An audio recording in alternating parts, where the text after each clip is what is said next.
സംസ്ഥാന automobile workshop union സമരത്തിലേക്ക് കടക്കുകയാണ്. E20 പെട്രോളിന്റെ വരവോടെ വലിയ പ്രതിസന്ധിയാണ് മേഖലയിൽ നേരിടുന്നതെന്നാണ് അവർ പറയുന്നത്. തകരാർ പരിഹരിച്ചാലും ദിവസങ്ങൾക്കുള്ളിൽ വീണ്ടും സമാന പ്രശ്നമുണ്ടാവുകയാണ്.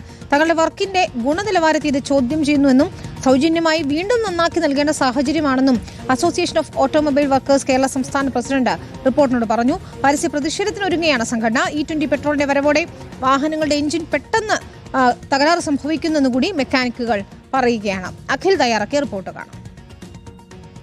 E20 പെട്രോൾ അത് രാജ്യത്ത് വലിയ രീതിയിലുള്ള ചർച്ചാ വിഷയമായി മാറിയിരിക്കുകയാണ്. വലിയ പ്രതിഷേധത്തിലേക്ക് പോലും കടക്കുന്നു എന്നുള്ളത് തന്നെയാണ്. കാരണം ഇപ്പോൾ CJP പോലെ തന്നെ EJP എന്ന് പറഞ്ഞ പുതിയൊരു മൂവ്മെന്റ് തന്നെ ഉണ്ടായി വന്നിരിക്കുന്നതാണ്. ഇപ്പോൾ നമ്മോടൊപ്പം എന്തായാലും ഓട്ടോമൊബൈൽ വർക്ക്ഷോപ്പ് അസോസിയേഷന്റെ സംസ്ഥാന പ്രസിഡന്റ് കൂടി ചേരുന്നുണ്ടെന്നാണ്.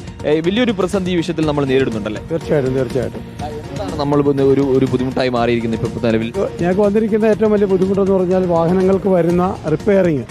അതിന് അടുത്തടുത്ത് തന്നെ ഓരോ കംപ്ലൈൻറ്റ്. ഇതിപ്പോൾ ഇതിൻ്റെ ഒരു കാർബറേറ്റർ മാറിക്കഴിഞ്ഞാൽ പോലും എത്രയും പെട്ടെന്ന് അത് വീണ്ടും ഒരാഴ്ച രണ്ട് ദിവസം 3 ദിവസം കൊണ്ട് അത് വീണ്ടും കംപ്ലൈൻറ്റ് ആവുന്നു. ഇപ്പോൾ ഇവിടെ ഈ ദൃശ്യങ്ങൾ കാണുന്ന നിരവധിയായ കാർബറേറ്ററുകൾ, അതായത് ഈ സമയ ദിവസങ്ങൾ മാത്രം മാറ്റിയതാണ് എന്നുള്ളതാണ് മനസ്സിലാക്കുന്നത്. എന്തായാലും ഇത് നന്നാക്കുന്ന മെക്കാനിക്കുകൾ കൂടിയുണ്ട്. അവർക്ക് കുറച്ചുകൂടി എന്താണ് നേരിടുന്ന പ്രശ്നം? നിങ്ങൾ എന്താണ് ഇത് ഈ പ്രശ്നമായിട്ട് വരുമ്പോൾ കാണുന്നത്?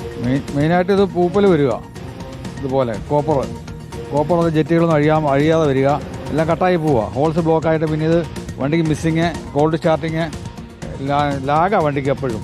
സാധാരണ നോർമലായിട്ട് ഓടിക്കുന്ന ഒരാൾക്ക് ഓടിക്കാൻ ഒക്കുമല്ലോ വണ്ടി, സാധാരണ ഈ കാർബറേറ്റർ മാറിക്കഴിഞ്ഞാൽ ഇതുപോലെ ഒരു 3-4 ദിവസം വണ്ടി എടുക്കാതിരുന്നാൽ പിന്നെ ട്യൂണിങ് മാറി പോവുക. അത് തന്നെയാണ് പ്രശ്നങ്ങൾ. തണുത്ത കാലാവസ്ഥ കൂടുതലായിട്ട് വരും. പരാതിയായിട്ട് ആളുകൾ എത്തുന്നുണ്ടോ? മാറ്റിക്കൊണ്ടതും രണ്ടാമത് മാറി കൊടുക്കുകയൊക്കെ ചെയ്തിട്ടുണ്ട്. പല പ്രാവശ്യം കാർബറേറ്റർ ഒരാഴ്ച ഓടായിരുന്നാൽ പിന്നെ കംപ്ലൈൻറ്റാണ്. റീപ്ലേസ് കൊടുക്കാന്നുള്ള വേറെ കാര്യമൊന്നുമില്ല. ഇത് തന്നെയാണ്. പരിധിക്കപ്പുറത്തേക്ക് പറയാൻ കഴിയുന്നില്ല. ഇതുപോലെ പൂപ്പലായി വരുമോ ഈ കാർബറേറ്ററിൻ്റെ അകം മൊത്തം ഇങ്ങനെ വന്നേച്ച് ഈ വെള്ളം ഇതുണ്ടോ? അത് തന്നെയാണ് ഇവർ ഈ കാണിക്കുന്ന പോലെ തന്നെ ഇത്രത്തോളം വലിയ തോതിൽ ഇതിനുള്ളിലേക്ക് വലിയ രീതിയിൽ പൂപ്പലുകൾ ഉണ്ടാകുന്നു എന്നുള്ളത് തന്നെയാണ്. ഇത് വലിയ പ്രതിസന്ധി ഉണ്ടാക്കുന്നു, ഇത് ബുദ്ധിമുട്ടാകുന്നു. കൃത്യമായി ഇത് നന്നാക്കാൻ കഴിയാത്ത സാഹചര്യം. ഇത് പൊട്ടിപ്പോകുന്നു, വീണ്ടും നന്നായി കൊടുക്കുന്നു. അത് 2-3 ദിവസം വണ്ടി വീണ്ടും ഓണാക്കാതെ വെച്ച് കഴിഞ്ഞാൽ വീണ്ടും അതേ പ്രശ്നത്തിലേക്ക് കാര്യങ്ങൾ പോകുന്നു എന്നുള്ളത് തന്നെയാണ്. അപ്പോൾ എന്തായാലും E20 അതായത് എഥനോൾ പെട്രോളിനെതിരെ ഉള്ള ഒരു പ്രതിഷേധം തന്നെയാണ് ഇവരുടെ ഭാഗത്ത് ഉണ്ടാക്കുന്നത്. വലിയ ബുദ്ധിമുട്ട് തന്നെയാണ് അവർ പങ്കുവെക്കുകയും ചെയ്യുന്നത്.